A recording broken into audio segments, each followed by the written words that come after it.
नाशिक रेल्वेसाठी आज ठिकठिकाणी आंदोलन होत आहे. चाकण असेल, राजगुरुनगर असेल, मंचर असेल, नारायणवाडे पठार ठिकठिकाणी चक्काजाम होत आहे. काय सांगाल, यापुढची दिशा कशी असेल? या संदर्भामध्ये, या रेल्वेच्या संदर्भामध्ये अनेक वर्षापासून आमचे सगळ्यांचे प्रयत्न सुरू आहेत. परंतु आता केंद्र सरकार याच्यामध्ये काहीतरी वेगळा निर्णय करू पाहत आहे आणि मार्ग बदलून दुसऱ्या मार्गे रेल्वे नेण्याचा प्रयत्न सुरू दिसतो. या परिसरामध्ये होणारा विमानतळ होऊ शकला नाही.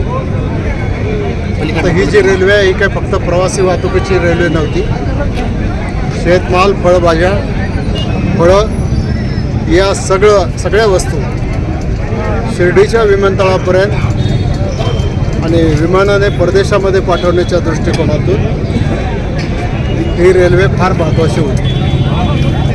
आज जर वाहतुकीत पाहिली तर पुण्यावरून नाशिकला जाताना खूप मोठी वाहतुकीची कोंडी होते आणि त्याच्यासाठी मोठ्या मोठ्या ट्रक्स, ट्रॉलीज, कंपन्या आहेत चाकणला वगैरे खूप मोठ्या प्रमाणात.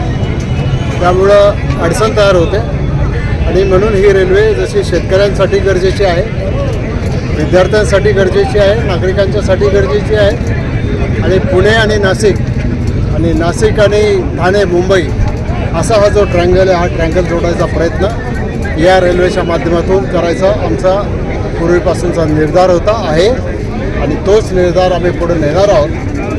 वेळप्रसंगी आज आम्ही सगळ्या पक्षांच्या वतीने हे आंदोलन आयोजित केलेलं होतं. सर्व पक्ष सामील झाले याच्यामध्ये आणि त्याच्यामधून केंद्र सरकारला जनतेच्या भावना कळायला पाहिजे म्हणून आपण हा जो लढा आहे, हा लढा या पुढच्या काळामध्ये देखील असाच आपण चालू ठेवणार आहोत आणि त्याच्यासाठी सर्व नागरिकांनी, बांधवांनी सहकार्य करावं अशी विनंती मी त्यांना करतो आणि ही रेल्वे होण्यासाठी शेवटपर्यंत आमचा लढा चालू आहे. पुणे आणि अहिल्यानगर जिल्ह्याचे एकत्रित आंदोलन होईल का? कारण की अहिल्यानगर जिल्ह्यामध्ये ज्या पद्धतीने संगमनेरला एकत्रित मोठ्या पद्धतीने सुरू आहे, पण पुणे जिल्ह्यात ठिकठिकाणी केले जात आहे. पुणे जिल्ह्यातले हे जी समिती आहे किंवा आंदोलक आहेत त्यांच्यात एकी दिसत नाही का? या पुढचं आंदोलन एकत्रित केलं जाईल मोठ्या पद्धतीने? असं आहे की जी रेल्वेची कृती समिती आहे, ती कृती समिती जो कार्यक्रम ठरवेल त्याप्रमाणे आम्ही पुढे जाऊ.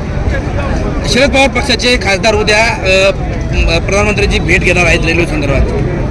हो, त्याच्याशी माझं फोनवर बोलणं झालेलं आहे. त्यांनी मला सांगितलं की मी उद्या माननीय पंतप्रधानांची भेट घेणार आहे. त्यावेळेला हा प्रश्न मी तिथं मांडेल आणि भेट झाल्यानंतर काय त्याच्यामध्ये होतं आहे ते मी आपल्याला कळवेल आणि आपल्या माध्यमातून किंवा ते थेट तुम्हाला पण कळवेल. मुख्यमंत्री देवेंद्र फडणवीस यांनी तालुक्याला भेट दिली त्यावेळेस तुमची त्याच्याशी चर्चा झाली होती. त्याचबरोबर जो टेक्निकल अहवाल आहे जेमआरटीबाबतचा हा तुम्ही मुख्यमंत्र्यांपर्यंत दिलेला आहे. पुढे राज्य सरकारची आता याबाबत काय भूमिका आहे, काय ठरलं आहे? राज्य सरकारने याच्यासाठीच तर डॉक्टर माशेलकरांच्या नेतृत्वाखाली एक कमिटी नेमलेली आहे. त्या कमिटीचा अहवाल आल्यानंतर जेएमआरटीचा प्रश्न स्पष्ट होईल. आंदोलनात जर तोडगा निघाला नाही तर यापुढच्या काळात राज्याचं शिष्टमंडळ स्वतः पंतप्रधानांची भेट घेईल. असं आहे, टप्प्याटप्प्याने ज्या गोष्टी कराव्या लागतील त्या आम्ही करू आणि त्या वेळेला तुम्हाला सांगतो.